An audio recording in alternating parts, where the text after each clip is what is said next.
Pedangdut Ayu Ting Ting hampir dilempar kursi saat sedang meniru gaya Kak Jil, penjual gorden yang viral. Dalam tayangan bercanda tapi santai, BTS, yang diunggah Trans 7 Official, Ayu Ting Ting muncul dengan penuh totalitas. Terbukti, Ayu Ting Ting membuat penampilannya, mulai dari gaya rambut, pakaian, hingga cara berjalan Kak Jil semirip mungkin. Dengan mengenakan kaos hijau yang dipadukan celana hitam, ibu satu anak ini mulai memarodikan kegiatan dari sang penjual gorden yang viral di TikTok tersebut. Ayu pun mulai mempromosikan barang dagangannya.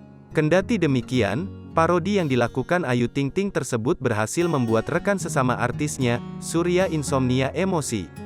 Pasalnya dia tak kuasa lagi melihat mantan istri Angie Baskoro itu berjalan dengan meliuk-liukkan tubuhnya ketika berjalan. Bahkan lantaran Surya begitu emosi, Ayu Ting Ting hampir dilempar kursi olehnya. Akan tetapi ternyata bukan hanya Surya Insomnia yang kesal dengan tingkah Ayu Ting Ting. Sang biduan pun mengaku tak kuat harus menirukan gaya Kak Jil. Kendati demikian, tingkah Ayu Ting Ting tersebut berhasil membuat para netizen terhibur.